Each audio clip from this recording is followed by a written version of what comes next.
How's it going, everybody? JT here on behalf of the EV Mavericks Discord channel, the EV Mavericks NFT community, blasting live from the stage on Discord. If you're watching this on X or YouTube or Twitch, come on by.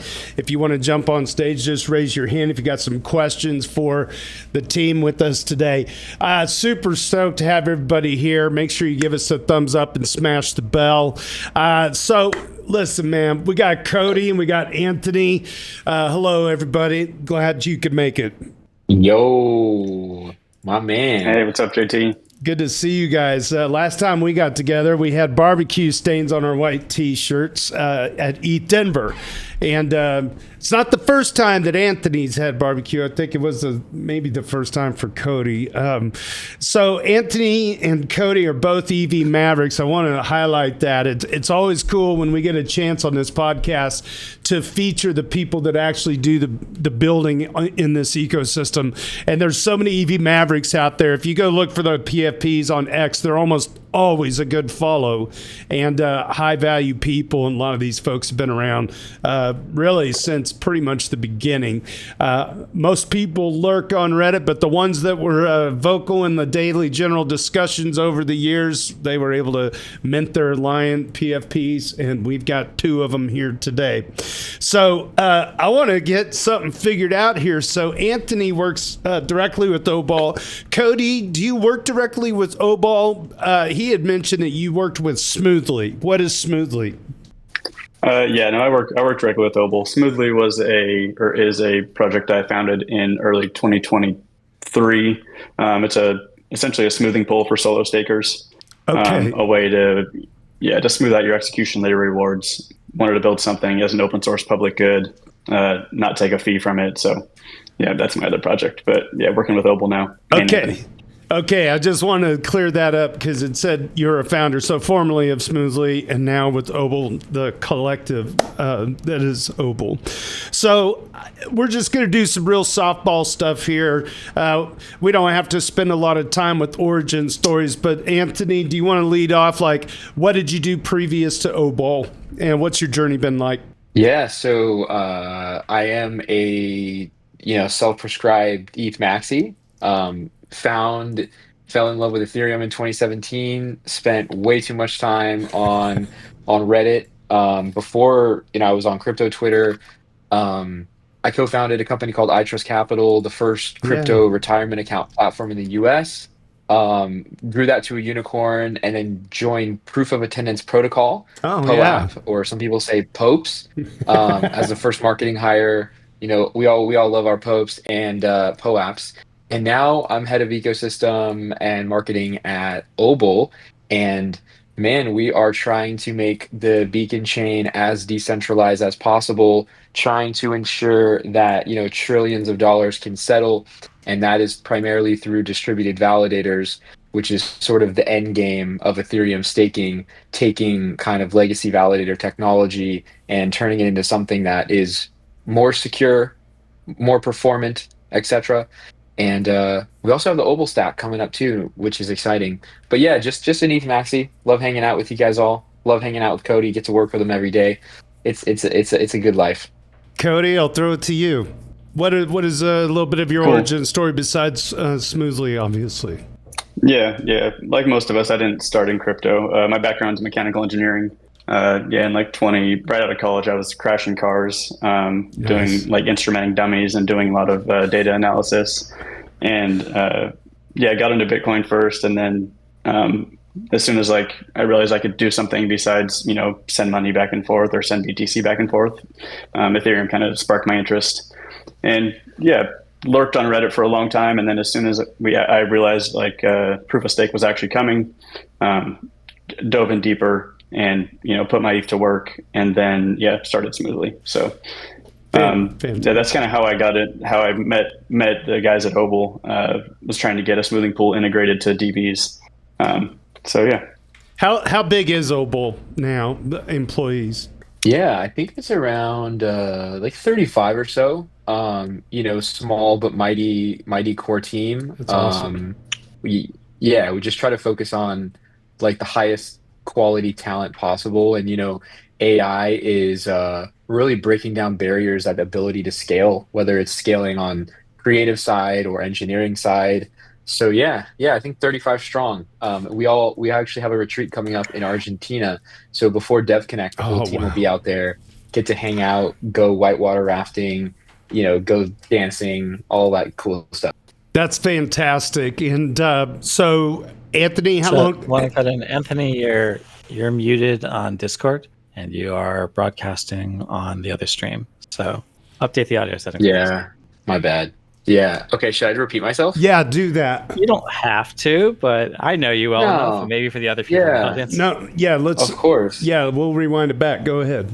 So Obol is like around 35 people strong. AI makes it so small teams can perform, at a pretty high level, and so less bodies are needed. I think this is a trend for most, companies. But yeah, get to hang out with great, talented people every day. We'll all be together in Argentina before Dev Connect. So get to go whitewater rafting, do a little salsa dancing, That'll be and fun. head into Dev Connect strong. That's fantastic. And Anthony, how long have you been with Obol? And Kody, how long have you been with Obol?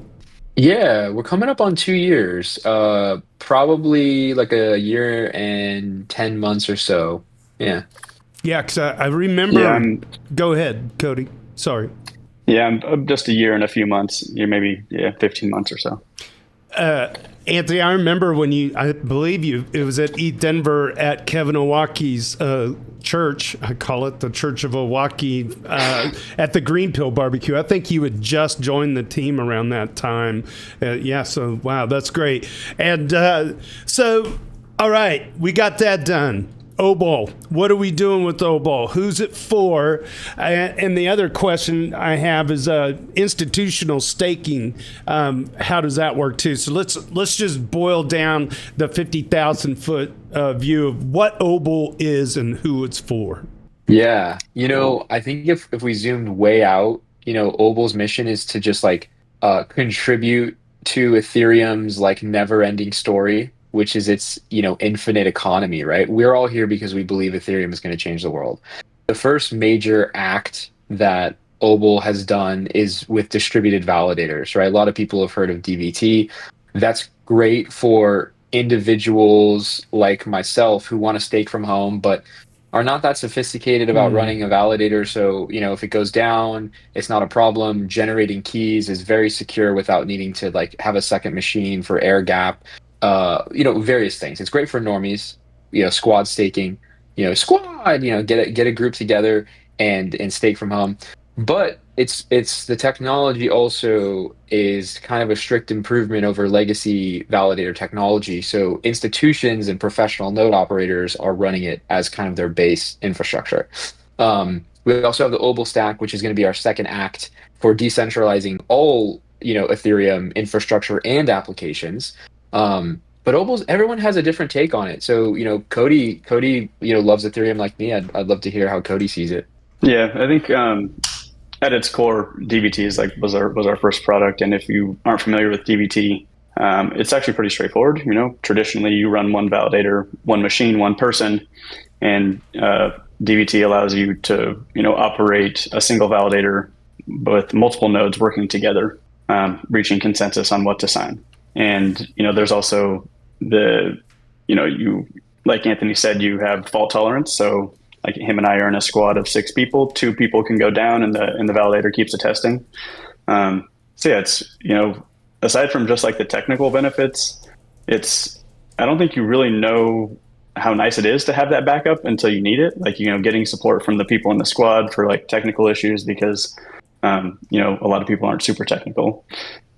Also, if you don't have 32 ETH, obviously it lowers the barrier to entry financially. I feel like that's one of the big arguments that people have about Ethereum staking. The trope was, it's only going to be for people that can afford 32 ETH. So just how little ETH can you stake on Obol? Yeah, it depends on the size of your squad. But, and the stake doesn't have to be equal either, right? So like if one of my buddies wanted to get into staking with 1 ETH, he had a machine. There it is. Essentially we could provide all but all but that 1 ETH, and he could deposit the 1 ETH and get his share rewards through a splitter. That's Also, that's it. That's great. What we all have come to love in the Ethereum staking community for a long time was like what Rocket Pool did to like democratize access to being a node operator and lowering the barrier to entry via like an economic bond, right? Obol is not supported in Rocket Pool yet. We've been, trying to work with them for a long time. Rocket Pool is great in many ways and they continue to innovate, but we have not had an integration done. But with Lido, Lido CSM V2 is coming to market in about a week, and you can get on mainnet with a squad for, man, what is it? A few ETH. Kody, what is going to be the bond total divided by the squad? So what's the master bond in CSM V2? Yeah, so for vanilla CSM V2, the bond required for the first validator is 2.4 ETH. So, divide that. You could have a squad of 10 and only put in 0.24 ETH each. But if you have ICS, it's the first validator, I think, is 1.5. So, 10's quite a large squad, but yeah, divide that by however many people in your squad, and definitely under $1,000 you could get on staking on mainnet. Yeah, so say a squad of 4, divide it by 2.5 ETH if you want to get on mainnet, and that's like a philosophical reason why you'd want to, the lowest barrier to mainnet, theoretically. Economics might not make the most sense at that level with your machine, but you also don't need to go watch over your machine, right? I think people eventually will get ejected from CSM if they're not performing well. I'm not, Rocket Pool, I'm not sure their mechanism, but they have some mechanism to make sure node operators are probably performing, whether it's just tied to the bond or the RPL stake. I'm not as familiar, but the great thing about squad staking is like, dude, I never check on my machine. If it goes down, the squad is still A-okay. How does what are the responsibilities of a node operator within Obol? Yeah, they're exactly the same as a legacy validator or traditional validator. Okay. Attesting to blocks, proposing blocks. The only added duty. So, for example, Charon, our DV client, sits in between your validator client and your consensus client. So it's you can use any client combination with Charon sitting in the middle. And the only added duties would be, talking to your squad about the attestations and proposals that you're going to sign. And that's super lightweight. It's like, it doesn't, the minimum specs required for a traditional validator are the same for a DV. And there's no additional like operational overhead for operators. Like it's a lightweight consensus mechanism that goes through the middleware. Like you don't have to do anything more. In fact, you have to worry like less. When I made the little promo today, I mentioned 1.6 billion and over 1,400 validators. That was not correct. We're way higher than that. I'm looking at the front page of the website a second time here, and 3.2 billion and 22,000 validators. Are these numbers current? Is it even higher than that potentially? Yeah. So. Yeah, we've not hooked up the API to the front end of the website, so I manually update that. And yeah, we're at about 3.2 billion right now. Fantastic.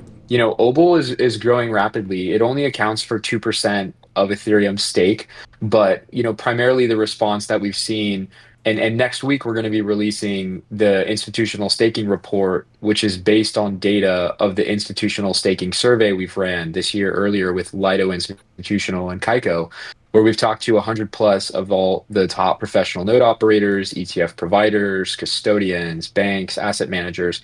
And there is a very clear trend that, distributed validator adoption will continue because of those benefits like fault tolerance, etc. And 3.2 billion for now.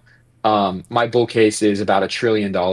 I think the ETH economy will be worth 5 trillion and Obol will capture 30% of that share. But that's the long-term vision. That's end game. That's just going to take a very long time. If that happens, can I be on the payroll for Obol to be the barbecue chef once a month, wherever you guys are doing your retreats? That's all I ask, because I would like to do that, the Argentinian grill that raises and lowers. That would be, I can be your destination DJ also. That's another service I can provide. I'm very valuable at fun. So just keep that in I mind. agree. Two things, three things. So first, we're launching our grant program next week, so people will see about that. But I mean, that's separate. Like that's for everybody. We are currently trying to lock down the Ethereum house during Dev Connect week, and once we do, if we do, definitely you are our man, dude. No doubt. I'm weaseling my way in. What is the grants program? Rewind the tape. What's the grants program you're talking about? Yeah, so Obol, we are progressively decentralizing because we want distributed validators as well as the Obol stack and all associated technology to be sort of community owned and like, supported for the long term. And so we have the Obol token, and a large portion of the Obol token is set aside for sort of the ecosystem. And so the first grants program is going to have 2 or 3 tracks to be finalized. One of the tracks which I'm most excited about is that like anyone can permissionlessly host Ethereum staking meetups and like get payment for like food and like small budget to host those things. Another thing will be sort of anyone, it's kind of tied to the staking mastery program, but anyone who has a project that they want to do, whether it's research, open source tool, etc., they can apply to build this for the community, and then Obol will like sort of fund it using the governance token. And so yeah, just an exciting way to continue Ethereum staking development. Kody, I'm not sure if you have any takes on the grant program. Yeah, looking forward to like seeing who picks up a lot of these projects. So yeah, excited about it. So I opened up a tweet that is on your main page about the Obol token. It says, I'm sorry, I lost my Elgato Stream Deck, so I have to do this manually on OBS, but it says now available for trading and staking after nearly 5 years of building. Obol distributed validators now secure a billion plus across Lido, EtherFi. This is from May 7th. You said a billion plus. You're at 3.2 billion. That's how fast you've grown. That's like not even 5 months ago. Yeah, insane. Okay, so the Obol tokens, was that an airdrop? Do you have any idea? Go ahead, Logri. Do you have any idea what the distribution of that 3 billion capital is? Is that mostly home stakers? Is that like, have you seen inflow from DATs or other partners that have been buying ETH at scale? Do you think that when we get the ETFs with staking allowed, you'll get any inflows from that? Yeah, that's a great question. So on obol.org/dashboard, we do have a ton of data that we try to like keep everyone as up to date as possible for people who really are like data nerds and or like sophisticated investors. I will share that the data pipes on that are being updated. So the user experience from a design perspective and from a data perspective is like a little bit slow and not great. But with that said, stake distribution is kind of communicated there. A good chunk is from Lido, a good chunk is from EtherFi, a very small piece is from solo stakers, but it also includes like Swell, it includes Blockdaemon, Bitcoin Suisse, Peer2. I wrote a piece on this. People can look it up. It's called The Adoption Curve of Distributed Validators, the adoption cycle of distributed validators. Let me look it up. Anyway, and I basically kind of just like give you the lay of the land is like any technology goes through like an adoption cycle, which is not the same and is distinctly different than like a hype cycle, a Gartner hype cycle, which is separate. Obol is going through what is like a standard adoption cycle of technology, and we've just passed sort of the innovator phase and are now in like the early adopter, and we will then see like early majority when it gets to those like ETH staked ETFs. The no DATs have technically deployed on it directly with them running the infra, but some DAT stake is living on distributed validators because SharpLink has the bulk of their ETH on Liquid Collective, and Liquid Collective runs a portion of their validator set on distributed validators, and we're expecting a large portion of Liquid Collective to be running on distributed validators within a reasonable time frame. More announcements will be coming out in the future. So that's Kody probably has Liquid Collective. Is it more okay? So if you have some like Rocket Pool, and you're running the node, you're basically earning some portion of the staking reward from the other ETH that you're borrowing. The ETH holders are basically paying the node operators for technical service, right? Correct. Is that also true of Liquid Collective? Or yeah, Good. Liquid Collective most resembles Lido's curated module. Liquid Collective is a liquid staking token positioned for institution with certain kind of like robust standards for their node operators. It is a permissioned node operator set of what most of us would consider a small set of operators, but they go through relatively robust onboarding, etc. And they do not put up an economic bond, but they're bonded by other incentives, economic incentives. Yeah, they're bonded by reputation for remaining part of that small collective, basically. Correct. Okay, so why would someone like SharpLink not use something like Rocket Pool, or even run their own nodes? Is it like they have enough ETH at enough scale? You would think that they could afford the operations cost of running some nodes, and if they were going to trying to maximize yield on the ETH, they would use something like Rocket Pool to maximize the yield, right? It depends. So if you're a node operator on Rocket Pool, you are holding a bonded token, which changes like your risk assessment as an entity, right? And you're also not getting a liquid stake token back. I think every different DAT, we're talking to all the DATs, right? They all have different kind of risk tolerances. One of them has actually signaled that they're going to be a Rocket Pool node operator. Other ones have signaled that they're only going to do direct staking. Like, we're in conversation with one of the largest, right? And like most sophisticated actors are understanding that direct staking in a multi-operator cluster is like the gold standard, and that the can be by running. One, yeah. Yeah, but Kody, I'm interested in your take because, like, Rocket Pool OG. Why do you think they're not running their own nodes, etc.? For that matter, like, why hasn't Coinbase? I mean, the RPL stake is gone. So at this point, if you have Coinbase, you've got a pile of ETH, and that's your CB ETH. Why not take the extra 0.5% yield and just skim it and call it Coinbase's profit? Why are they just not economically optimizing the rewards for themselves? Yeah, that's true. I'd have to say that it probably just like narrows down to education, and like, these guys probably have advisors they're talking to that are also incentivized to send them a certain direction. You think I'd say Coinbase is uneducated?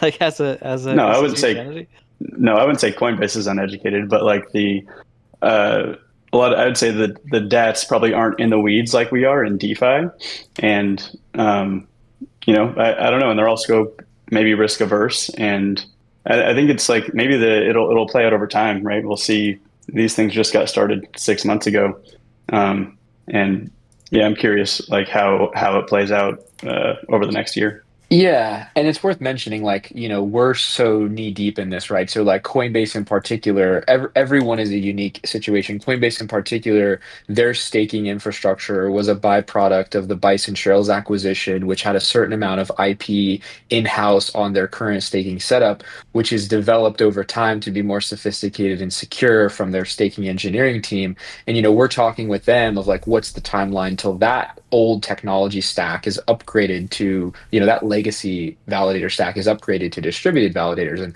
that timeline might be short or long. But I think going from their current stack to a Rocket Pool stack, if they are going to switch, like, I'm not sure I'd pick Rocket Pool. Sure. The point stands though that there are several solutions where you can be the node operator and make money on someone else's ETH, right? And so if it's not specifically Rocket Pool, get in one of those, right? I'm just surprised, like Kraken, they don't, right? They operate their individual nodes. They don't borrow and empower any LSD. Same thing with Coinbase. They don't empower any LSD. And there's money to be made there. And it just feels like billions of dollars, like literally close to $100 billion, is not operating anywhere close to an economically optimal, allocation of how they do staking. Because Brian said so. Fair.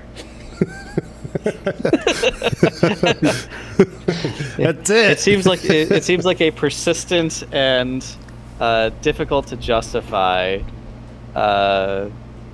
It's hard to say. It's just ignorance because it's been enough years. I'm sure someone from Rocket Pool must have said like, "Hey, you could make like an extra $1 billion if you did it this way," right? And I don't know. That hasn't been persuasive people. like I think I don't want to hold JT up on this point. We'll move forward, but No, you're also good. like, how long are those new contracts even been in the wild? Like, how much Lindy is there with the unbonded contracts, and like how much stake weight has been exposed there to the point where like, you know what I mean? Like, I get it. There's like a lot of nuances, especially on like the economic incentivize, like where are you going if you're extracting max economics? But then there's all of the other like tail risks and concerns. Even like the Oracle set. I haven't revisited the Rocket Pool Oracle set in a while, but like that exists. Obol has no oracles. So yeah, I'm not even pumping my bags there. Like that's kind of like that seems like table stakes. I want to touch on institutional staking. We brought it up already. It's kind of ties into that. So, how long has Obol been offering institutional staking, and kind of how's it, how it started and how it's going? Yeah. So I'll give my quick take, and I'd love to hear Cody's because we luckily have a lot of data that we're going to be sharing and like open sourcing like next week. Um, but like the origin is like Obol started as like a research effort, and then we raised a seed round in 2021 to really try to bring this technology to like have like real capital to not just be a research toy, but actually make it like the future of Ethereum. And so now we're, for almost 5 years into this adventure, and the initial adoption of distributed validators was primarily from liquid staking protocols like EtherFi and Lido and others trying to decentralize their operator sets. They said, hey, this technology really allows us to change the trust assumptions where we can cluster normal operators together and they can run our stake in a delegated way, unbonded. So like EtherFi and Lido have unbonded stake running on decentralized operator sets in these like clusters and squads.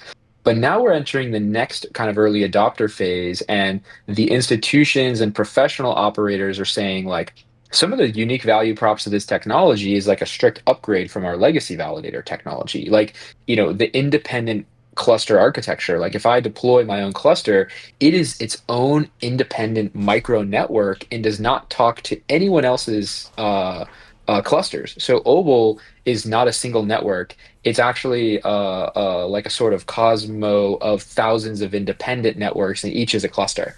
But also, like Charon as a middleware, how it's designed still allows for this inherent client diversity, where you can have a single validator have multiple different client designs. Where if we had a massive client issue on Ethereum, your cluster would actually not go down, and your validator in this like black swan would actually stay online. And there's, other things like the distributed DKG, the key generation is better and more secure, the active redundancy that takes place.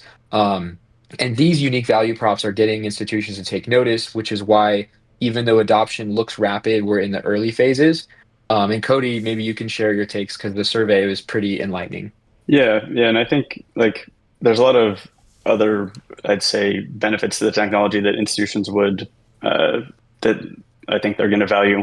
One is I think we just saw with Kiln, like Kiln had an issue, they had to exit. I don't know how much it was, 1.5 million ETH. Jumped the execute to like 45 days or something.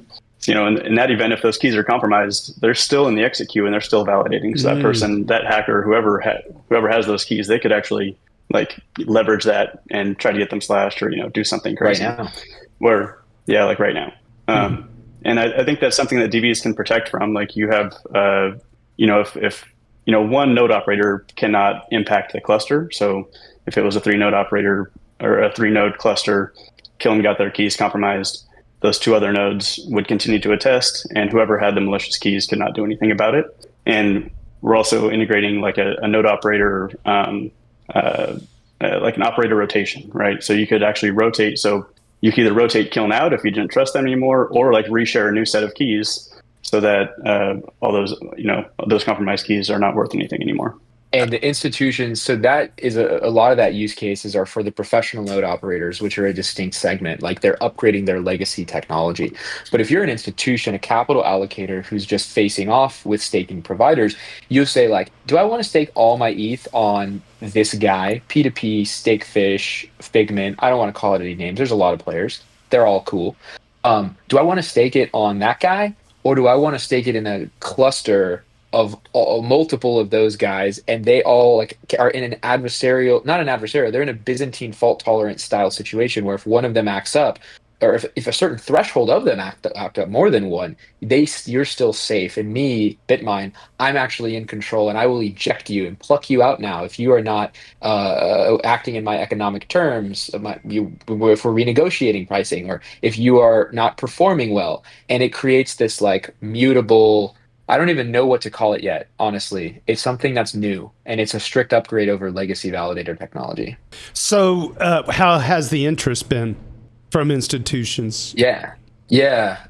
Next week we'll share all the data, but basically it's just like there's a very clear trend that like the end game of staking is distributed validators, and like over time this will become more apparent because of the inherent, value props. Mm-hmm. And we have hard numbers on like, what percentage. I think it's 70% are actively testing distributed validators, although maybe they haven't deployed a large portion of the stake. Other ones have deployed it in a small section of their infrastructure to kind of watch it and test it, and they're scaling over time. Because if, let's say you're Coinbase, right? Mm-hmm. And this isn't even necessarily true, I'm saying as an example. You have 100% of your tech, your stake, which is 10% of the Ethereum network, right? Let's keep in mind, 10% of the Ethereum network is running on Coinbase, and it's on your legacy validator stack. That number's still... You're going to test... Is that a real number, 10%? I think it's 12. Yeah. God, people. Yeah. Wow. I agree. Sorry, go ahead. Well, yeah, long story short is you're going to test this new infrastructure before you transition everything over, right? And so we're just kind of in the early phases. Like, the adoption cycle of distributed validators is the article, and like, would love for anyone to we can spar on those points later, because it is a weighty prediction, especially when Obol is, a $30 million, $10 million market cap project right now. It's just interesting. And the token doesn't affect the security of the network either. And so me as a deep tech investor, as well as like Ethereum maximalist, this excites me a lot. It's pretty cool, because it sounds to me, and it's just me and my 5-year-old brain, the DVT aspects from an institution thing is just overall like better layers of security. It sounds like that would be the the way I would make the cake on that. So okay, that's why you should probably do the marketing, because I'm babbling, and you're like, you can just say it's more secure, and then they'll be like, all right, I want to buy it, because that's true. That's the way you simplify it. It increasingly has better security properties. Yeah, it's an overlapping security thing that is desirable.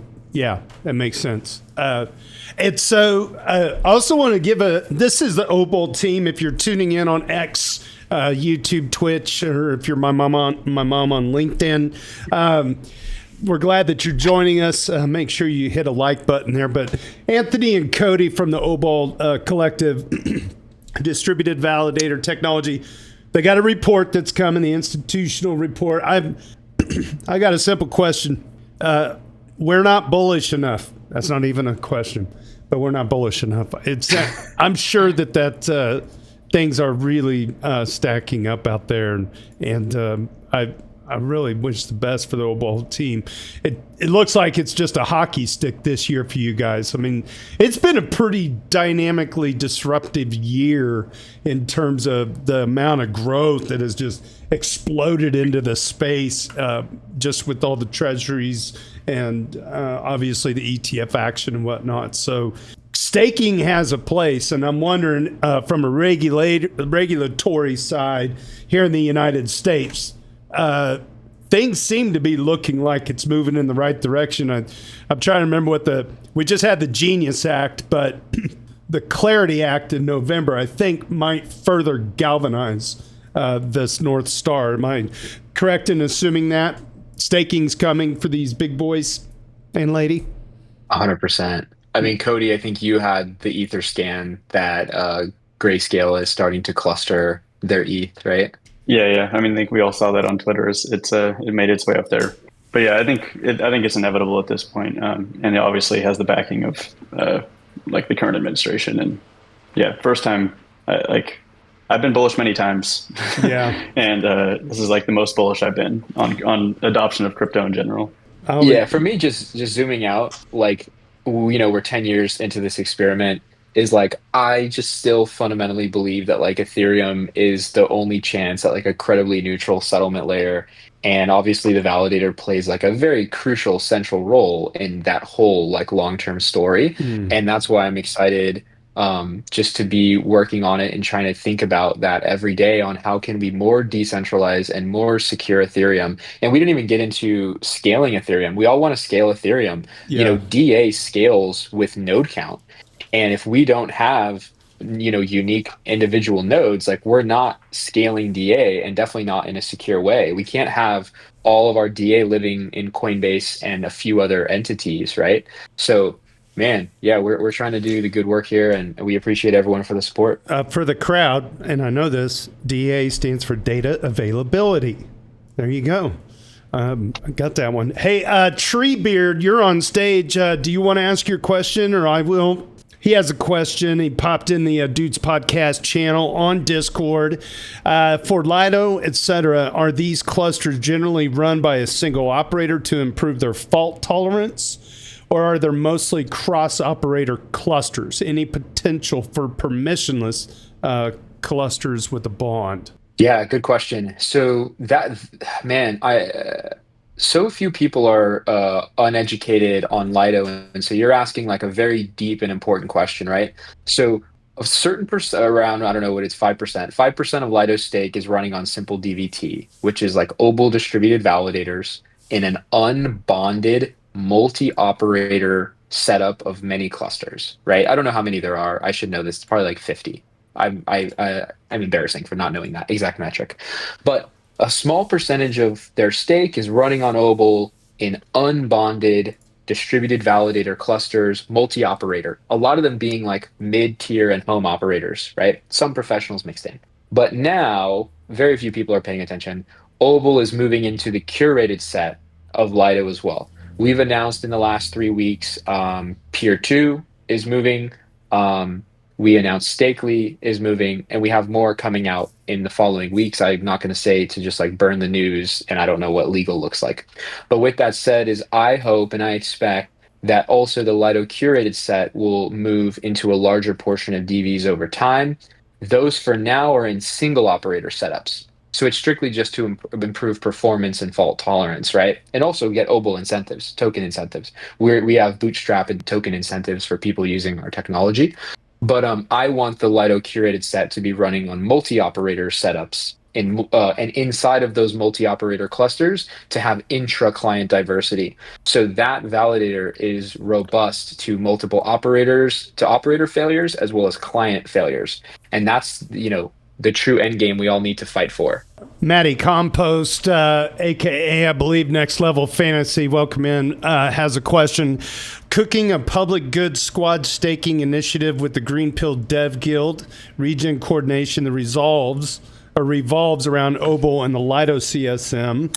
At the core, it is just allocating a portion of the yield to whatever public good wallets that cluster wants to support via the splits contract. Wow. Okay. Fire. There we go. Please, tell us about this in Discord, because we would love to promote this. You are operating at like the most cutting edge of Ethereum staking, where you're aware that you could have multiple people in a cluster splitting your rewards in different directions, and one of those splits is sort of like a nonprofit or funding public good mechanism. I wish more people were innovating in Ethereum to do this. Like, I'm also lazy. I wish my validator was splitting out rewards to different people, and one of those splits was like a barbecue budget for my good friend JT over here. But the primitives are there to do amazing things. Please share it in the Discord, and I would love to figure out how to do a small marketing campaign so everyone knows about the good work you're doing. Hey, there's some grant. I smell some Obol I do wonder grants. if there's I do wonder if this is a good chance to get some recurring revenue to the EV Maverick DAO for education. I know the source of all the octants, public good funding they do is staking, right? So they're going through a very direct route to do it. They're just taking all the staking rewards and eating that public goods, which is very admirable. But I wonder to what degree we could get the DAO some funding through this, and also take community members and make a squad of that, right, and become become a community node, and have the committee maybe voted on or authorized by the DAO through delegations. We can manage who is self-police, who is doing well and who isn't, or whatever, right? It might be 100%. something that's very in line with the values of the EV Mavericks. I don't know. I have the throughput at the moment to take on that initiative, but it would be a good idea for maybe a proposal for the EV Mavericks, if not for grant funding, then just something, if we can find someone to spearhead it, someone to organize it, we could stand up a squad, and then we could divert the staking rewards to the EV Maverick DAO for grants, initiatives for education. And so a few threads there. It's a great idea. The cool thing is that those who operate the validator don't have to be the same, but they could be the same as those who put in the capital. So like if you guys were going to spin this up, I might say, oh, I'm down to be an operator and put up some capital. Or I actually won't be an operator, but I'm down to actually put up some of the bond, just make sure I'm in the split. So when you guys exit later down the lane, I get my principal back. All of this can be designed and without oracles, with audited safe contracts that secure billions and billions. But it does have inherently a lot of overhead, but it's cutting edge technology. Yeah. It hasn't been as productized yet. I was going to ask. Yeah, I think that we're like Go ahead. Yeah, I think we're like far down in the stack, right? So you could do something like this, whether it's like on a Stakewise vault or like, I know Lido ST Vault is coming out. Like we operate at like the client level. So that's the nice thing about DVs is like, no matter what your strategy is for staking, you can run DVs like on the back end. Got it. I didn't know if there was more follow up here. Anthony, that's good. I was looking at show notes. You were on when you were still working for POAP in March of 2023. That's so cool. Nice. Yeah, in fact, that's so cool. I think, yes, I had you on a year ago on May 24th. So you're this is 3 times for you, and you've had a different hat in the ecosystem on each one of them.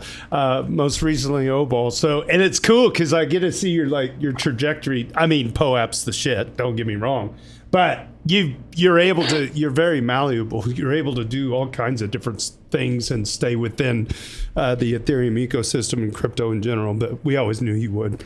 It's kind of like, yeah, we all tripped and fell in the rabbit hole, Kody and Anthony and I, and LogrisTheBard and Ben Broad. He's in the audience, Treebeard, 12 Meatballs. I mean, we fell in and just stayed there. So 100%. I mean, I feel like most of us, once you go down the rabbit hole enough, like you kind of like never get out.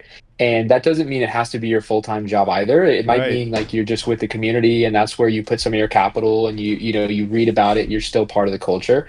I'm definitely one of those freaks who is like all in on the culture and the community and professionally. Mm-hmm. And like, the first time I came on, I was with POAP. Now I'm with Obol. I think I'll be with Obol for a long time. I just love working on things that I think could be like fundamentally like changing for Ethereum in a very positive way before people know about it. And then once they become where I can't deliver high enough impact, then I'll just leave. Mm-hmm. And like it was kind of like that with POAP. There was some things that I thought it didn't make a lot of sense. But with Obol is like, dude, I have this glimmering hope that we can have better client diversity, better security, and trillions of dollars of security for the global settlement layer of Ethereum. And then Russia and the US, that's the only way they can settle up. You know what I mean? China and US, Europe, whatever. There's no second best. There you go. Hey, and Ben Broad. Who needs a second share, right? Ben Broad put it in the chat. He said, I want to put it out there in front of Anthony and Kody. I'd love to chat about the sales engineer role. So there you go. Dude, you can... cold DM me on Twitter and I can open it there, or go in the Discord, like Obol Discord, like Kody and I, like we're in there, and just be like, yo, let's chat. It is very highly competitive and I don't know where you are in the process, but like happy to take that offline. I will say, Ben, you want to talk about somebody? I'm going to give him a personal recommendation just based on this alone. He's been along the ride helping to produce this podcast in the background now for well over a year, a complete volunteer, just like so much of the work that goes on around here. And he's always at the ready, very dependable. So I hope that he can at least get a look, and then Ben, you can write the check to Jeremiah Nickel and then just pop that in the mail for me. Thanks, bud. And if the sale, you know what's funny, JT? So two things. I have been drinking my 2022 merge every day since I moved to Southern Utah recently. No I shit. drink all my water out every day. I'll share a picture with you later. Every day is my Ethereum mug that you gave me from 2022. Oh my God. But for the sales engineer, and if you're not a fit for that role, like there still could be some other areas that you might like be a fit. You know, we're changing how we do customer experience at Obol because of all these institutions. We need to be giving world-class white glove experience, and so I'm helping, you know, with Kody and some other team members to make sure customer experience is elite. So yeah, happy to talk offline. But yeah, JT, I drink my water out of that every day, man. That's the merge funny. mug.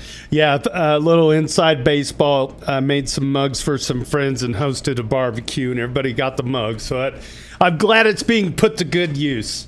Yeah, that's fantastic.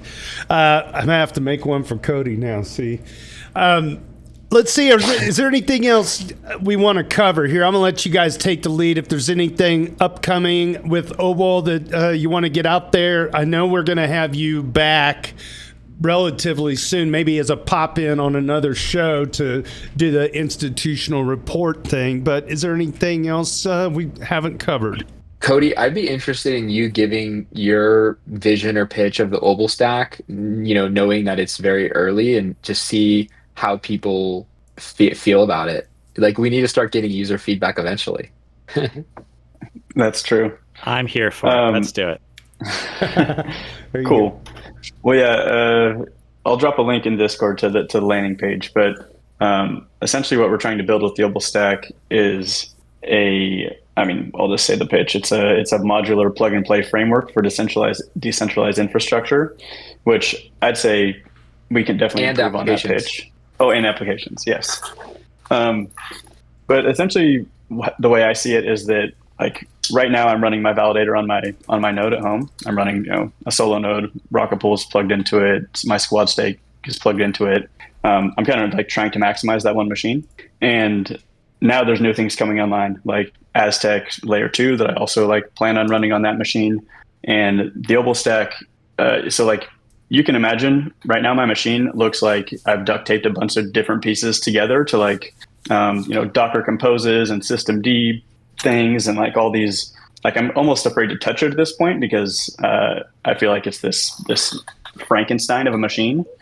And what we're trying to build with the Obol stack is something that is like much more modular and scalable. It's built on Kubernetes and Helm, which I actually don't know very much about, but apparently they like make everything easier for the node operator and for the developer, which is actually what, at the end of the day, what it comes down to. Because I'm a node operator and I'm not like super technical. I just want it to be easy and work, and I don't want to be afraid to change things. So yeah, the Obol stack is a way to essentially make the most out of your validating machine by running other decentralized infrastructure like layer 2s or AVSs or validator sidecars like pre-conf protocols, commit boost, to you know, make the node operator's life easy and maximize the rewards. But on the developer side, since it's built in Kubernetes and Helm, it's super composable with like any of these layer 2's Helm charts that you know, they can be deployed on the Obol stack. So yeah, there's a lot of different threads to pull on there. I'd say another one that I'm actually excited about is like running a local version of like your favorite app. So like, we've seen all the hacks on like these front ends, and a lot of times, you know, sometimes I want to go swap a token. I always go to CowSwap. That's like my go-to spot. But you know, if I could run something locally and not be concerned about you know, this front end being compromised or like signing a malicious message, that's something I would do, and that we're working on running like all apps locally as well. So yeah, that's a pitch on the Obol stack. I'm scared every time I sign my Gnosis save. Oh God, yeah. When Gnosis emits the transaction to the hardware wallet, what actually hits the hardware wallet is completely inscrutable. Like, you just take like the most basic ERC20 approval, right? And you actually look at the data that hits the hardware wallet, and you have no idea what's going on anymore, right? It obfuscates any chance of me being able to use the hardware wallet to catch a malicious wallet transaction, right? Where Rabby gets compromised or something, and so it gets sent to the hardware wallet. It's wrong. Well, I'd be able to catch that if I wasn't using a multi-sig, but in the multi-sig, hopeless. Yeah, for sure. Well, that's the pitch for the Obol stack. Even on my big Grid Plus screen, can't read all the different things happening on my Gnosis safe transactions. So if you want a primer on like what Kubernetes and Helm are and the value of that, right? So if you're using Docker Compose, that runs on a single machine, right? And if something goes wrong with that machine, there's nothing to pick it up and move it elsewhere. Kubernetes is something that was built by Google. It was originally called Borg, and it's basically for coordinating Docker instances amongst different nodes. So now if your container crashes, it knows the state of that, and it can pick it up and launch it on another node in that same network. And so you don't have the downtime. It'll self-heal by just porting it to wherever it needs to go. So you describe to Kubernetes and say, I want one of this container running, and it'll figure out via scheduling where it should go. But if a node suddenly goes down, is unavailable, or the container is crashing and not coming up there for some reason, it can try a different node. So if you have a hard drive failure or something that's stopping it from loading files, mounting something, right, with network partition, whatever is happening, it is Google's best attempt to make a self-healing cloud so that they can reduce the engineering stress of being on call, which sounds pretty good for us, right? Now, Helm is just a template 100%. layer on top of that. It's just a way of describing things to Kubernetes, right? So Kubernetes takes these documents and it just it'll say, okay, as I said, here's the container, here's the image that you need to run, here's the resources it needs for scheduling purposes, blah, blah, blah, blah, blah. Helm is just a template layer on top of that. So it uses Golang templating. Basically, it allows you to change what the volume amount is or where the secret is or other facts about it, right? But at the end of the day, it just renders down to Kubernetes and adds some metadata. It says, hey, this thing is Kubernetes. The Kubernetes documents, you can put them all under a single file. Then you hit kube control apply, and like cleaning up is kind of a mess, right? So Helm also adds some metadata on all the Kubernetes documents that basically says this is managed by this Helm chart. So if you do like Helm destroy this chart, right, or Helm uninstall this thing, it'll go and find 20 different Kubernetes documents and delete all of those. So it improves management at a level above the document level in Kubernetes. All of this is, as you said, something that just makes it easier, especially because Helm charts are composable. So we can get multiple Helm charts all called under the same Helm chart in a sort of recursive way. So you can have 20 of them install as a single Helm chart and then delete them all as the same thing or upgrade them all at the same time, right? Through one statement, which makes all of your dev docs a lot easier.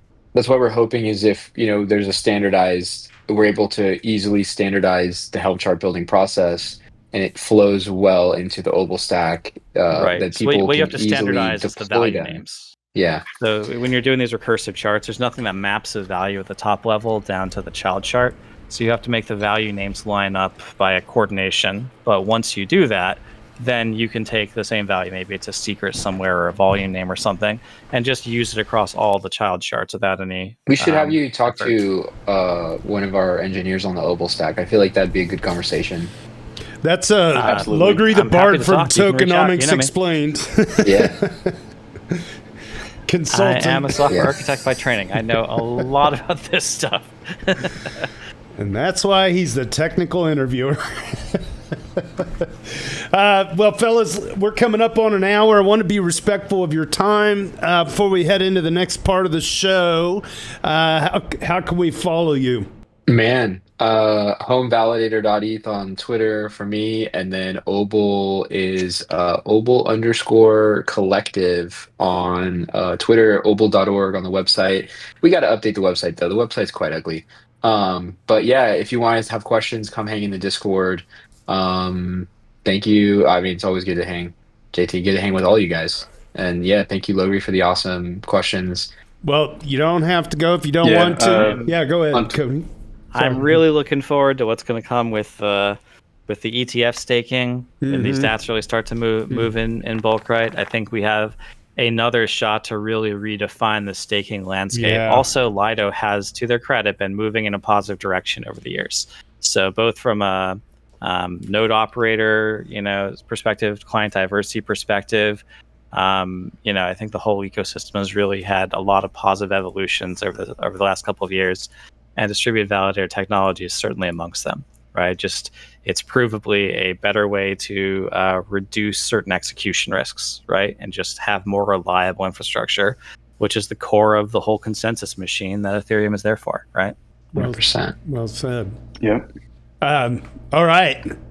If you guys want to stick around, I'm going to read Reddit so you don't have to. We always love to have our guests take on color commentator duties if you can. If you can't, you can give us an Irish goodbye at any time, and we really appreciate you guys hanging out with us today. If Vitalik took time off, all right, it is time. Thanks, JT. Thank you. All right, so we're going to switch over here to our leaderboard. Number 10, Aiden Cairo, 118. Ethical Trade at 118. Crypto Out Currency at 125. JS Tears at 127. Hanny Abu 134. Tricky Troll 162. Benito 2030 at 175. Superfizz at 231. LogrisTheBard at 236. And Harog at 260. This is dailydoots.com. Designed and produced by our very own Hanny Abu.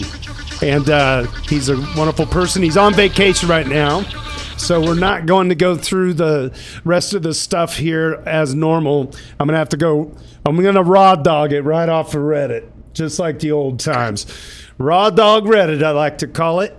All right, so we're going to pop right on over to our Trinity. Alexis Kef. Alex is Kef. I always say it backwards. It chimes in Ethereum. Numerous ruined 49.47. Ethereum is sound money. Okay.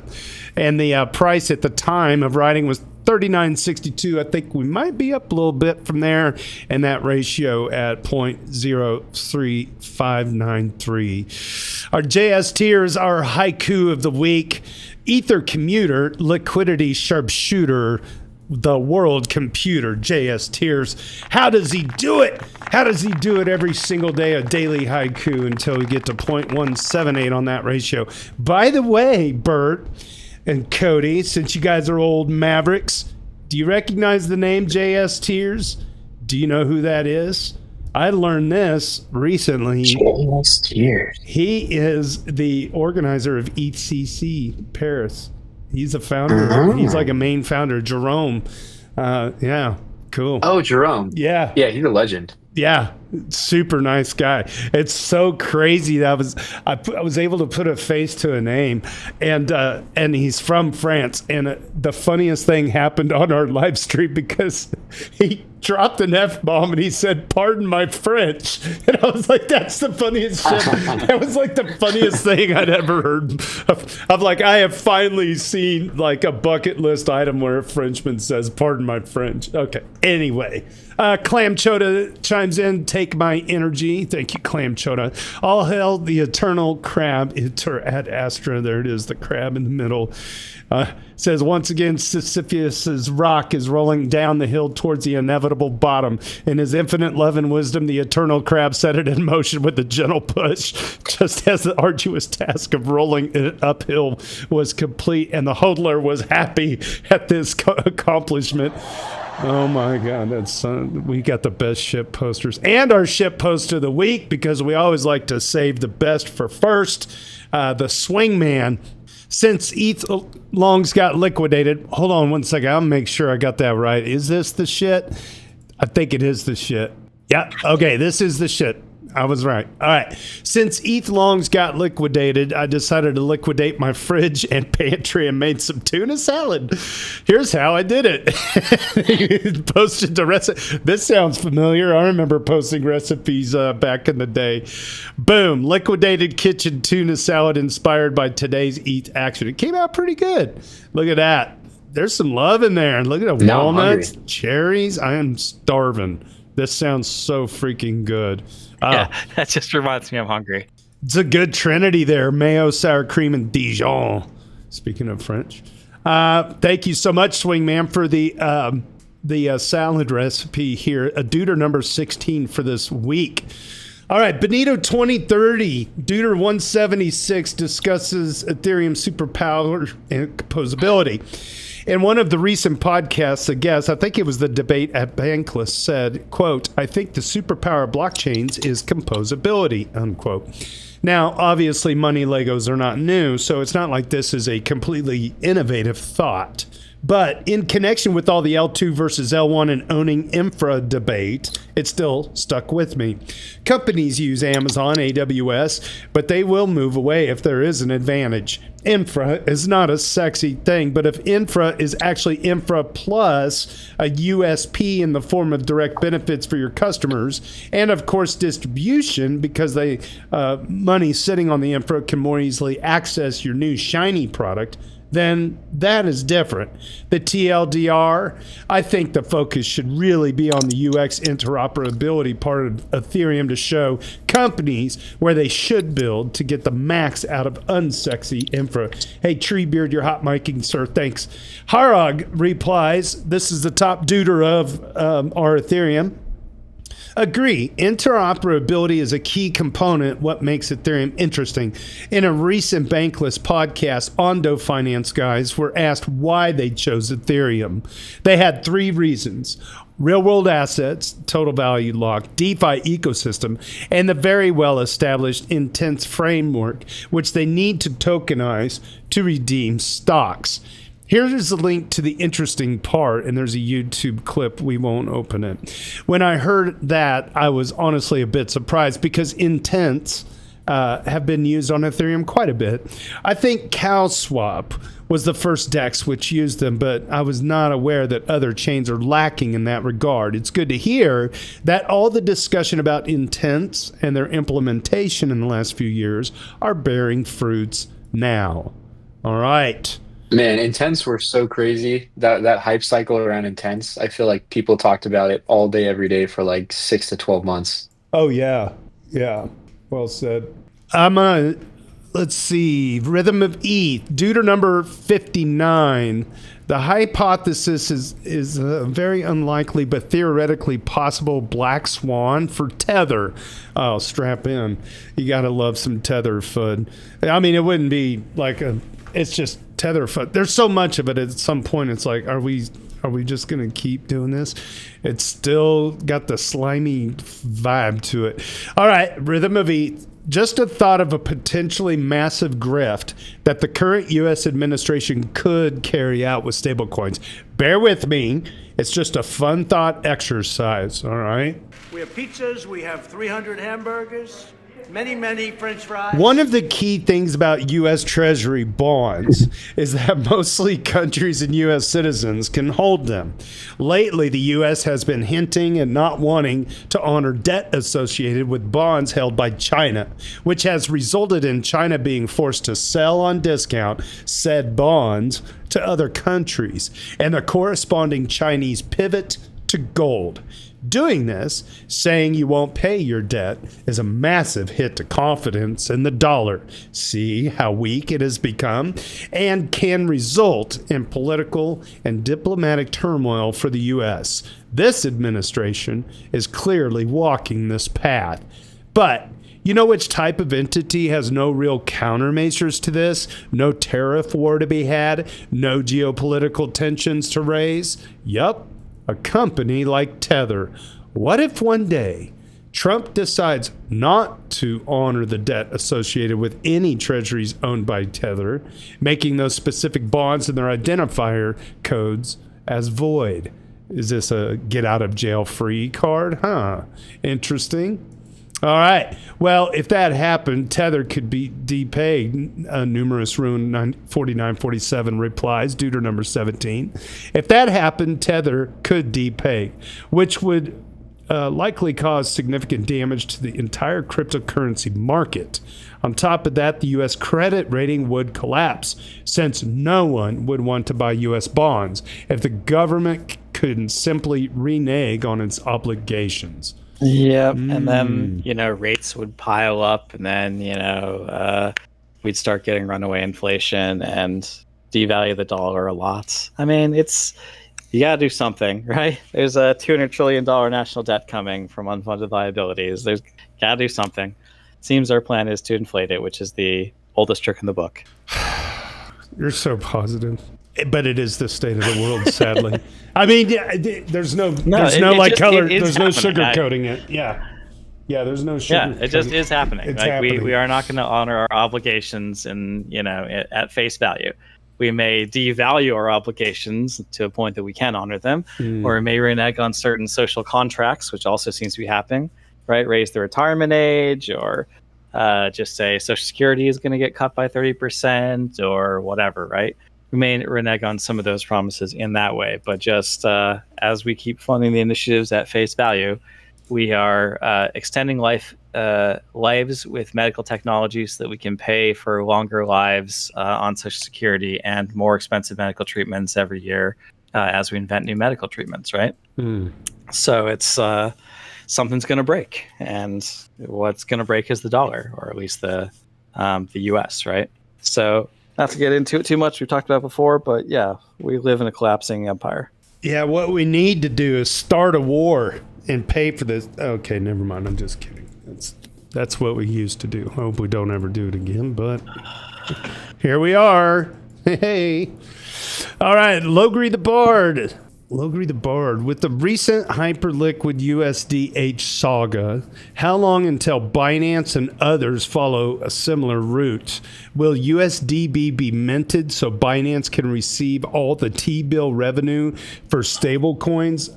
Sorry, I gotta get my screen. For stablecoins on their platform instead of Tether. Right now, Frax is backed by a lot of USDC and Buildle. How long until they either directly back with treasuries or get a better deal with the backing stablecoin than they are getting now? Even some of the permissionless layer 2s like Arbitrum could preferentially emit yield to pools that back a stablecoin that pays them yield. Given the magnitude involved as an L2, you don't need to profit on block space, just stablecoin TVL.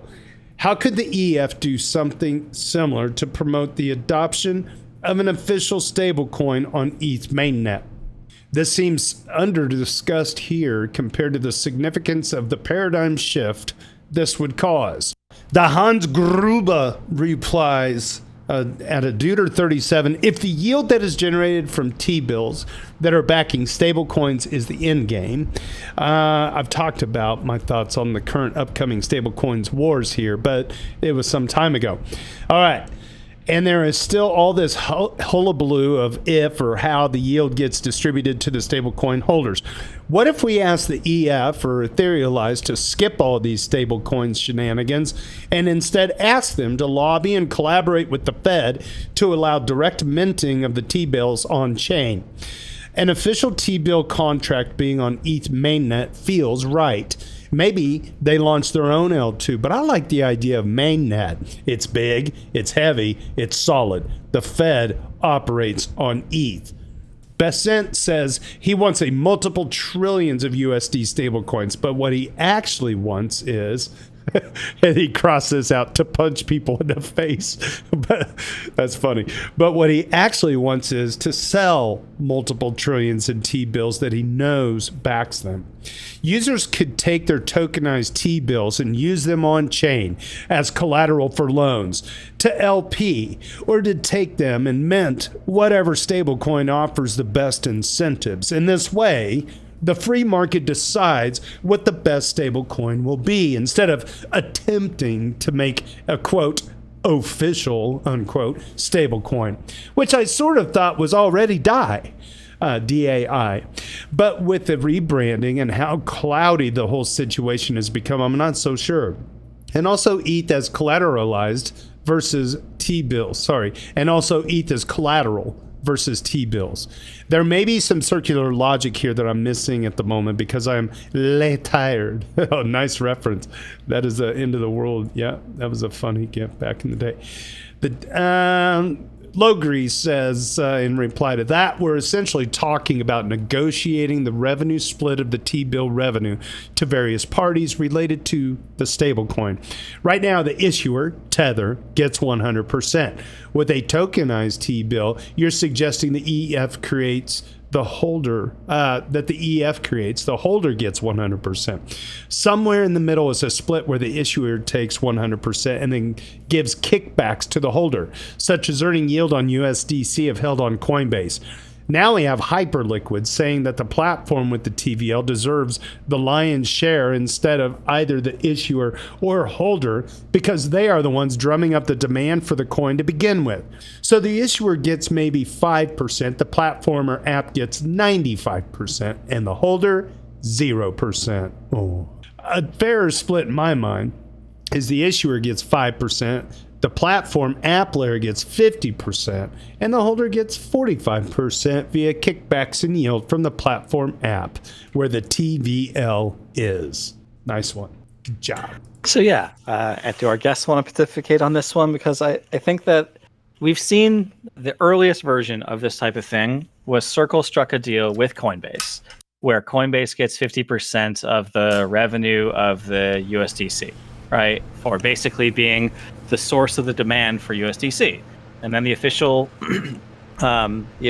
stable coin for Coinbase was USDC. Then, I mean, what's that? That's basically a split saying like, look, now Coinbase, it doesn't just then keep its all the yield for itself. It says, okay, I'm going to take that profit from Circle, I'm going to shove it into a marketing budget, and then I'm going to have a promo where I give USDC that's on Coinbase 4% yield or 3.7% yield, right? So they forward that profit back to the user. And there's some split because some of the USDC is not on Coinbase, right? It's over in DeFi, so it's not eligible for that yield. So there is some split that's happening. And that's the earliest example of this I'm aware of. Now we just have USDH from Hyperliquid that did this in RFP style. So they basically said, well, we're not going to state an opinion on what the split should be. We're going to let the stablecoins, basically the issuers, write a proposal, and they'll tell us what the split should be. And like not just one, but like 8 different stablecoins came in at like 95% going to Hyperliquid. Mm-hmm. Right? So it's not like in a single opinion. It wasn't as though Hyperliquid said this was the opinion. Previous split seemed to be 50-50, but it came in at like 95%. And when 95% going to the Hyperliquid DAO, yeah. And then 5% going to the entity managing the infra? That's managing the issuing the stablecoin. Okay. And then they expect Hyperliquid to take that 95% and decide how they want to incentivize users, if so, correct? If so, yeah. Yeah. My view, well, yeah, just the reason why I don't think an official T-bill contract being on ETH mainnet feels right in the short term is, well, so first off, I'd love that, right? I think instead of going like to Fed Direct or whatever, having it on chain is great. But I think like, we got to think about like user psychology, right? T-bills generally are going to have their own like floating valuation based on like market movements, etc. Where most users are like relatively not sophisticated, like they want a stable currency. So I think they'll always opt for the dollars over a treasuries on chain. But I do feel like there's probably some kind of market forces that force the yield to be passed to users over time. But I don't know. It depends how sophisticated users are. Anyway, I mean, let's say there's 2 Hyperliquid markets. Hyperliquid Market 1 is with USDC or whatever I think that's what they're using now. Hyperliquid Market 2 is with USDH. And they're going to take that 95% yield and give liquidity farming basically to the liquidity that's parked on the USDH pools. Do you think that the extra revenue from that is going to entice people to migrate most of the liquidity onto the USDH pool? If Curve did something similar, right? Or let's say Aave. Aave says, look, you can park your USDH here, the equivalent, whatever they would make. And we're going to collect, so we're going to go to Circle. We're going to say, Circle, we expect you to pay us 50% of the T-bill yield that you get for the USDC on Aave. We've got a market cap over time, so we know how much that is. Give 50% of that over to Aave, and we will use that to do liquidity farming on the USDC pool, basically to encourage growth of USDC. It's it's how to promote the growth of your stablecoin. Do you think that Circle would go for something like that, right? And if not Circle, could they just go to any other stablecoin and say, actually, we're going to promote Tether? You want to grow? We'll offer the same deal to you. Or Frax, you want to grow? We'll offer the same deal to you. It is obviously the case that the platform the application, is the source of the demand for a lot of stablecoins, they deserve a non-zero amount. The users that are holding it deserve a non-zero amount. Right now, 100% is going to the stablecoin issuer as the sort of standard for the industry. This is a good, once we see this work, if it works, right? It's an easy pattern to copy. And I think it can be contagious across the ecosystem. It can cause a massive renegotiation of the where the T-bill revenue goes, to what parties, to which applications. How does an L2 take their share of this? How does an application take their share of this? How does a user get their share of this? What's a stablecoin issuer's share of it, right? We can renegotiate it from 100% 000 to something that has a spread there, right? And I think that's probably healthy. And if we actually believe there's going to be like $4 trillion of stablecoins making 4%, then this is like a $160 billion decision we're talking about a year. Like this is not small potatoes. Yeah. I mean, yeah, I guess it depends who you're talking to. Like the unsophisticated users, I'm not too sure how much they're even paying attention to this, but I agree. Well, they requires could say, some hey, thinking. pool 1 on Aave offers 4%, pool 2 on Aave offers 6%. Am I willing to swap and deposit in at 6%? Right? That's a very simple question to users. Pool 2 is just taking the treasury yield and forwarding it to them as liquidity farming in some way, which appears as a higher rate. What do you think is going to be more attractive to people? I think generally, if you have USDC equivalents that are just paying you a higher rate in Aave, the liquidity will migrate to that, right? You'd think so. So as long as the friction between stablecoins is very low, and we can see the DEXs make it pretty low, right? We can get more fancy atomic transactions, and we're getting all the paymaster stuff for account abstraction. People will basically just be able to zap it, right? Be able to bridge the USDC on chain and then zap it into an Aave vault is basically the USDC equivalent on Aave, and just make more yield that way, right? And it'll cost them a penny for the move and the swap, right? So it'll be. I think that there is a chance for this to really renegotiate where who benefits from the treasury yield, and this comes directly at Tether's bottom line, right? This is a shot as an ecosystem. Tether thinks they're worth $500 billion as a company. Yeah, can we make them worth $5 billion? Can we take their bottom line? Logri, on that note, did they not ask for? Were they not asking for a raise of $20 billion at a $500 billion valuation? Yeah, what Tether do they need $20 billion for? They won't say. And that should be kind of a red, yellow flag, if not a red flag. That should be kind of a cause for concern for investors. I'm so puzzled but it's by investors that. choosing to give it to them. So if they can get investors to give them $20 billion, then I guess they deserve $20 billion. What are they going to do with it? Normally, you'd think the due diligence of investors would be to ask. So what are you going to do with $20 billion? I know what they're going to do. If no one bothers to ask that and you just fund it, then okay, Tether, fine. I guess you're worth $500 billion. But they're valued highly because they have almost no employees and they're taking all this treasury bill yield. So if we can get this, if USDH succeeds and we can use it as a pattern to renegotiate where that yield goes, you can take it straight out of Tether's bottom line and use it to promote the growth of DeFi, right? Because the higher the yields in DeFi, the higher that arbitrage spread is between the T-bill and the DeFi yield, the more capital is going to migrate on-chain sooner. If stablecoin yields are 20% instead of 10%, you can bet more money will be flooding into DeFi even faster than it is. And it's going at like $1 billion a day right now, right? So if we can renegotiate where that treasury yield is going, use it to create higher rates in DeFi and promote the growth of DeFi platforms, you can bet it's going to speed adoption of the entire ecosystem. All right. So I like to see what they try to do. I like how they did it without being prescriptive and saying, here's what we deserve. And we let the stablecoin issuers frame what they think they deserve, right? And then the DAO got to vote on the stablecoin, that the issuer that they liked. And it went to, Native Markets, and with like a 95% vote. And it didn't just give like half of the money from the T-bills to Hyperliquid. It gave like 95%. It was like all of them came in that range. It was like 90 to 100%. So it's obviously the stablecoin issuers are willing to, if they have to fight and be competitive about it, they're willing to lose like 90% of their revenue just to secure the remaining 10%. So how can we utilize that to drop Tether's revenue from many billions of dollars down to make them not worth $500 billion, make them worth $10 billion or $50 billion or something sane, right? We'll see what happens. I think you got some ideas swimming around, man. That's pretty interesting. Okay. Moving on. I got to switch screens over here. Let's see. Grow the Pie. Grow the Pie gives us a blob update. We had Grow the Pie on last week, I believe.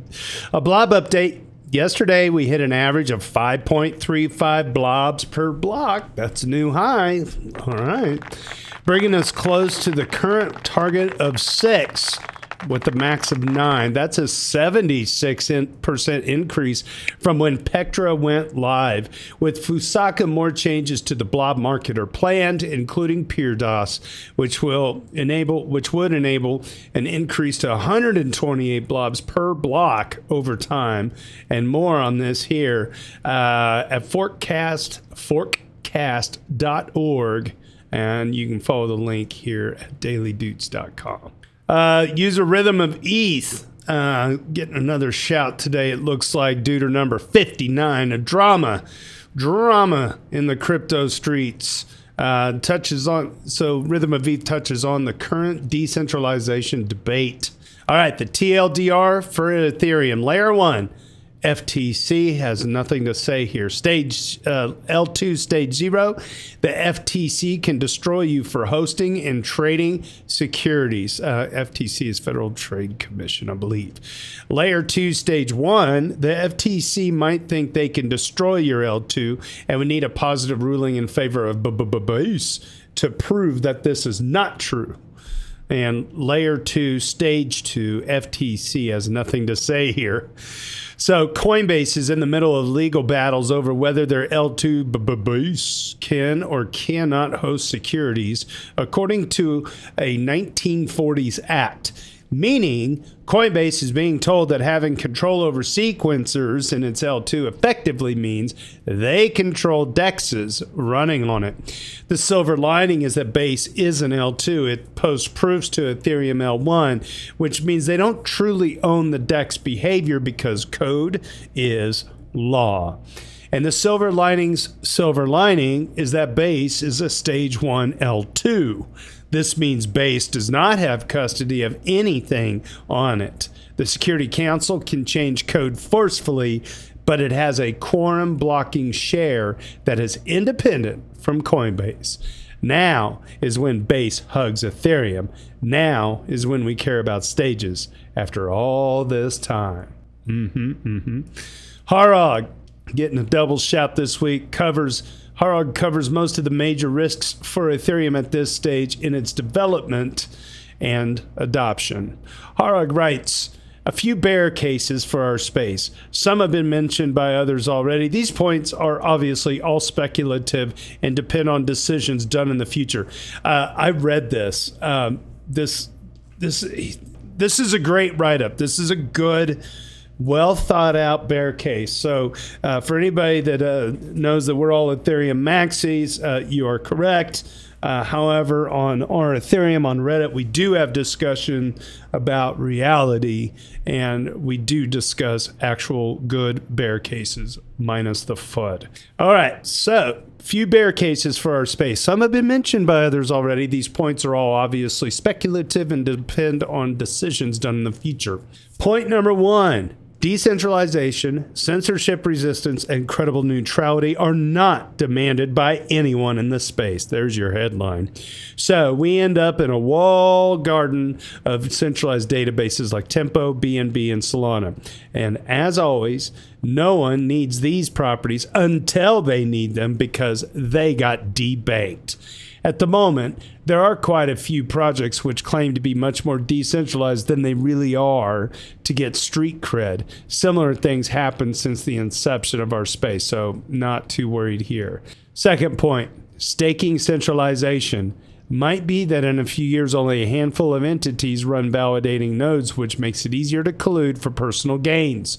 Largest node operator is Coinbase, which has 11% of all validators. That number just shocks me. After them comes Kiln and Kraken with 5% each, and then many in the 1% to 2% range. This means we are in an okay spot at the moment, as there would be there would need to be many entities colluding to do anything to the network. But centralization is, in my view, the natural way things go, and there needs to be a constant battle against it. All right, next point. People, stop running non-validating nodes. This means no one outside of the inner circle is even checking the integrity of the chain anymore. This might make stealth upgrades possible. See, for example, an upgrade that was pushed on Solana by the Solana Foundation and the node operators last spring.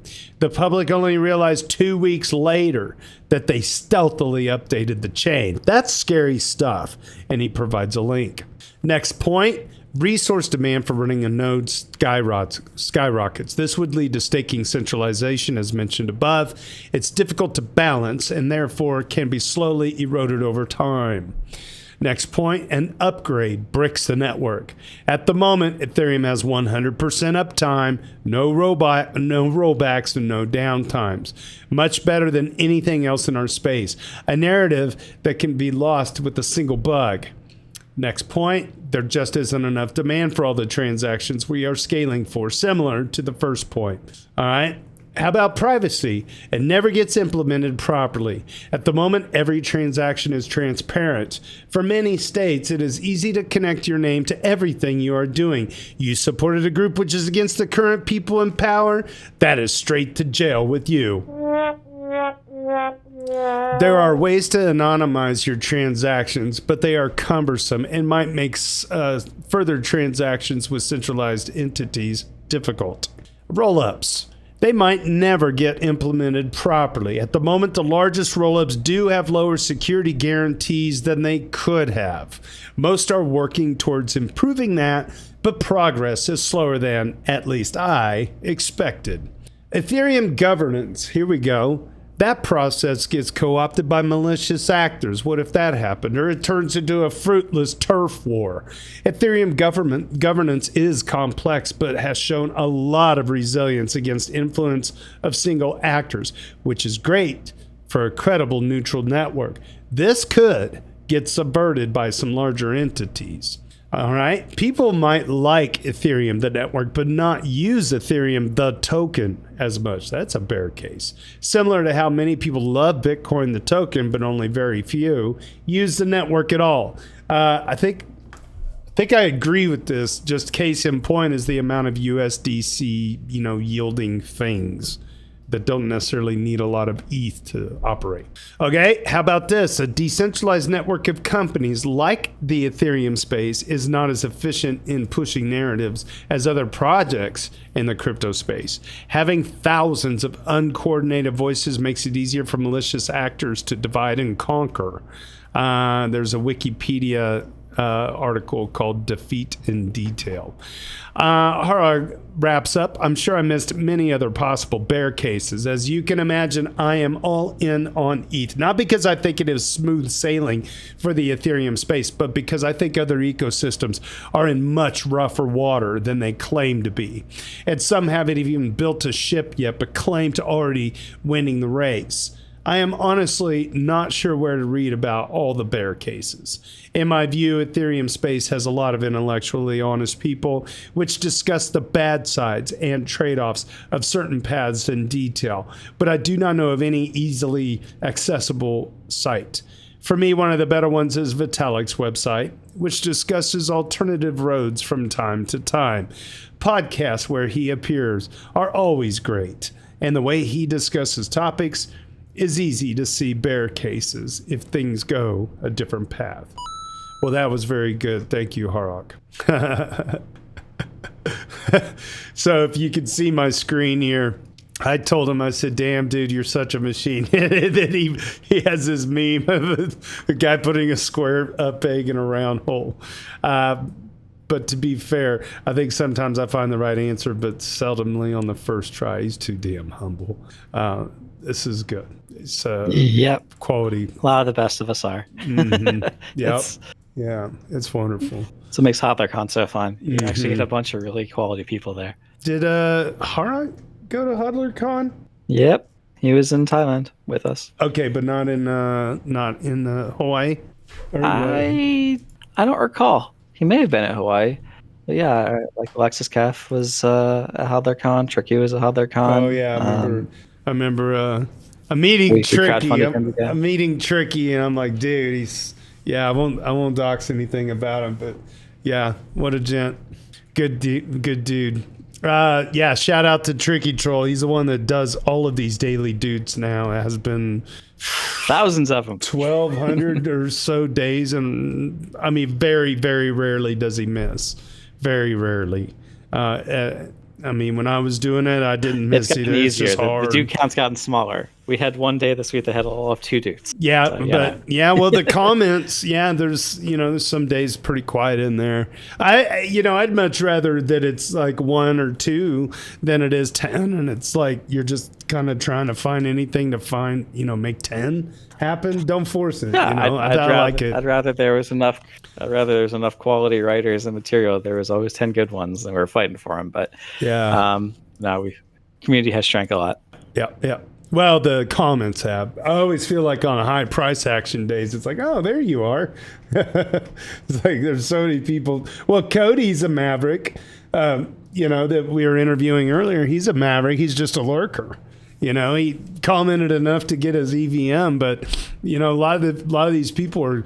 They're just quiet. What I noticed though, I still see like on pretty regular occurrence, first time duders every week. Now we have 1,200. I'll switch my screen here. We have 1,252 duders on the list now. I mean, it's pretty awesome. Like even, let's say getting to 10 dudes. Okay. The amount of people that have 10 dudes or more is 1,000, basically. That's pretty incredible. Or not 1,000, but like 250 or so. So it takes something to get on that list. You got to be thinking about it. Oh, hey, here we go. Speaking of first time duder, Blue Tank 20. Blue Tank 20 is a first time duder making the weekly list here. So congrats. Blue Tank 20 says, explains like we're 14 how Bitmine's latest raise isn't all that good for shareholders. Here we go. Imagine you have a lemonade stand. And your lemonade is really, really popular. Yeah. Well, let's say your company, Bitminer, is worth a lot of money because people really love your lemonade. Now, you decide you need some extra cash to buy a bigger juicer and more lemons. You have a few options, but you decide to sell some ownership in your lemonade stand. Here's the deal you just made. You just sold 5 million shares, a tiny piece of ownership for $70 each. The day before, your shares were only worth $61.29, so it seems like a great deal. You got $45 million more than your shares were worth, air quotes, on the market.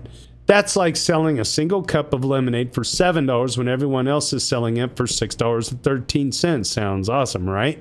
But you also gave away 10 million, quote, warrants. Think of a warrant like a coupon. This coupon gives someone the right to buy one of your shares for $87.50 at some point in the future. This coupon is super valuable. Even though the person has to pay $87.50 later, the coupon itself is worth a lot of money right now. The expert says this coupon is worth about $27 each. Well, why is it so valuable? Because if you're super cheap, $87.50 and instantly make a ton of money. So the coupon is like a lottery ticket with a high chance of winning. Oh, okay. Wait, there it is. There it is. I had to do the price right. Okay. All right. Okay. So the coupon is like a lottery ticket with a high chance of winning. You just gave away $281 million worth of these valuable coupons for free. So let's do the math. You gained $45 million from the great deal on the share sale. You gave away $281 million in valuable coupons, the warrants. So what's the final result? $45 million gained minus $281 million given away is negative $236 million. Instead of getting ahead, you actually gave away a huge amount of value from your lemonade stand. You got a nice little boost of cash up front, but you put your company in a position where others can make a huge profit at your expense. The part about, air quotes, hedging is like this. the person who got the coupons can now go out and make more money by making bets that your stock will go up, which makes them even richer. So while it looked like you got a great deal at first glance selling shares for a high price, you secretly gave away a massive amount of value, and it hurt your company in the long run. It was a massive shaft to shareholders, which means it was really bad deal for the people who own your company. Damn. Well, that's a hell of a banger for a first-time duder. Keep talking, Blue 1020. Logri, you even liked that one. Good. That's nice. Oh, Tricky Troll loved it. 12 Meatballs liked it. Speaking of which, I saw in the audience here, we got Palaya and Peg City. Welcome in. I'm glad you guys could join. Peg City, I haven't seen you in a long time, man. Good to have you here. All right. User Trillions Dollar Tech Duder 17. Trillions Dollar Tech has been rising up on the old comment chain for a few weeks now, so appreciate their input. All right, here we go. Let's see. Ethereum has to stop playing defense when it comes to policy and education. This is exactly what the other side says privately to regulators and policymakers. Quote, sequencers should be regulated, unquote. Or, quote, Ethereum is not scalable, unquote. They'll say it with a straight face, and they don't even care if it's true. History shows that's how this game works. Microsoft framed Netscape as a threat to Windows and won the browser war. IBM painted PC clones as unsafe junk to slow competition. OSI told governments that TCP/IP wasn't secure or scalable. None of those stories were true, but the reputation shaped policy and delayed adoption. Business is war. The first casualty is truth. And if you sit back hoping good tech alone will carry you, you are in trouble. We have few amazing people working on this, but them alone is not enough. Ethereum doesn't have the luxury of being polite here.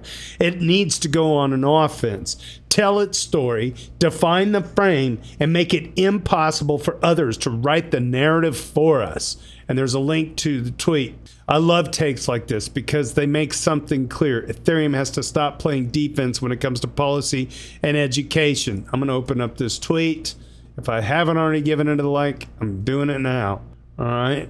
That's good. Oh, that was the person that posted the tweet that I was reading. So Trillions Dollar Tech was copy pasting. That's good though, because not everybody's on Twitter. Let's just go ahead and repost this while I'm here. All right. Good stuff. This was what I took from it. I wrote I quoted that none of these stories were true, but the repetition shaped policy and delayed adoption. And I'm like, that needs to be the Ethereum bumper sticker. I listened to and Logri, I'm wondering if you listened to it also, or anyone else in the chat. There was a Bankless episode when he was interviewing a former chair of the comptroller of the currency. Okay, and you need to go find this episode. It's actually like Bankless getting back to their roots a bit, but they thought that they were going to have, they thought maybe they would be on an opposite side of this character. I can't remember his name. Turns out that dude is so more bullish on Ethereum and what it's capable of doing. But later in the conversation, you need to go listen to this podcast. It's the Bankless episode with the guy, the former chair of the comptroller of the currency. Towards the end of the episode, they were kind of winding down the discussion, and he was basically laying a warning out there that Ethereum can do all the things we want it to do, but the technology alone isn't going to work. You have to play the game. You have to play the political game. And it was just kind of like, it was kind of hard to hear, but we know just based off this last election that crypto is a force of change if you put the money in the right places and have the right narrative and the message in Washington. David Hoffman responded, and he's like, well, if it really comes to anything, that's why you buy Bitcoin. And the dude freaking sat David down in his reply. You got to listen to it because it was such a slam dunk. Like, if you think Bitcoin is the answer to like getting out of this, you're totally disillusioned. Like, this this hippy dippy crypto stuff is like, that shit's done. The people in Washington now, like, it's like he said, this comptroller guy, he said it so well. He was like, it's going to be an evolution. You have to stay ahead of it. If you want all these decentralized and privacy emitting protocols and stuff like that are useful for individuals, then it has to be constantly watched and curated to stay on track, right? Because inevitably, with the, for all these FUD points and bear cases we were talking about, the bigger the hands, the harder they pull. So, oh my God, it was such a good, I wish I could find the timestamp and just play it for you right now, but you should go find it if you get a chance. Hats off to Bankless too. It was a really good episode. Thank you guys for interviewing him. I don't know if I could land a dude that big. God, he was so articulate. He articulated Ethereum in such a better way than most Ethereum natives, because he's looking at it from the outside. He's looking at it from, like, he was going into the history of banking all the way, back way before. Yeah, it was good. I mean, he was a thoroughly anti-bank guest, and so he had a slot on the Bankless podcast. And I agree with your message of, we have to represent ourselves better. I think that's why I'm so excited about Etherealize and the work that they're doing. Where first they put out that report for ETH is digital oil to try and say, like, here's the value of the ETH asset, and then they were pushing that to try to get companies to buy ETH. And then shortly after, like literally months later, we got treasury companies, which have now bought, I don't know, $10 billion plus of ETH, right? Mm-hmm. So that was, huge impact of like 3 or 4 people, right? Yep. Then we have them put out this next one, which is talking about Ethereum's going to upgrade Wall Street. Not that we're like going to go around Wall Street, we're going to bypass Wall Street. It's a revolution, etc. Not that we're outside of it, but that we are going to be used to upgrade Wall Street. And they go through methodically and make a good case of it. Yeah. And I'm glad that we have them out there defending us. We really needed that 3 or 4 years prior. But I think Operation Choke Point really silenced a lot of people. Mm-hmm. Yeah, that was. We fell asleep for like 3 years, and it was. I mean, looking back, we were. What could you do though? We fell asleep on anything to do with TradFi, right? We turned to airdrops and restaking and NFTs, meme coins, and other. Not even NFTs. NFTs are 2021. Yeah, It was kind of by the time Operation Choke Point was getting underway, NFTs are on the tail end. But for 3 years there, I think we were. We gave up on any hope of TradFi like integration. I didn't see much in the way of RWA growth then. I didn't see much in the way of institutional growth then. I didn't see anything from the Ethereum Enterprise Alliance for several years there. It just kind of became an internal meme coin casino with a lot of internal churn. And I made a bunch of money on airdrop season. I did well on farming stable coins during that time. Systems continued to churn along. But we lost a lot of the hope, I think, that originally attracted me to the ecosystem. I know you read a post from me before on that, but I feel we used to have grander sights, and I hope that we can learn to dream bigger again.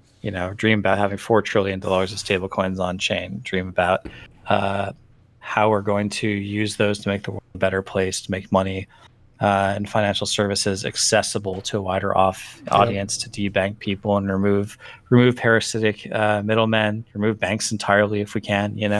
I hope that we can dream bigger again, because the technology is ready for it. Yeah, we just need to get to retail. And how do you do that? Well, I think the way that we do it at the moment is through you can get someone like Fidelity that debanks people from the bank, right? They can, as an institution, come in and offer basic banking services, ATM services, checking services, etc., through blockchain rails, and potentially say, "Well, Wells Fargo, that sucks for you, right? People don't need to deposit to you anymore. We have a better savings account. It's called our money market. Any cash you have there goes into it by default. we give you a higher rate because the money that's in that money market now goes to Ethereum, to Aave or something, right? And gets that extra yield, right? So we can we DeFi mullet this, right? Because I've given up on reaching retail directly. So I think whether people know it or not, they're going to be using Ethereum. Their money's going to be parked on Ethereum. They might not have a wallet, they might not have a private key, but it's going to become the underpinning of a lot of the systems that people think they own a stock, right? How is that transfer? How is that? What records who owns what? We can upgrade all of that with Ethereum. Right now, it's just some private company. I just got a notification on PayPal yesterday to opt into PiUSD. And yeah, sure. If you hold PiUSD on PayPal, they'll give you 4%. I mean, you bet. It's just the money market. So why take 0% on a checking account? Exactly. Why should you be forced to lend money at sub-market rates to a real estate billionaire in order to access, your money to pay for a coffee?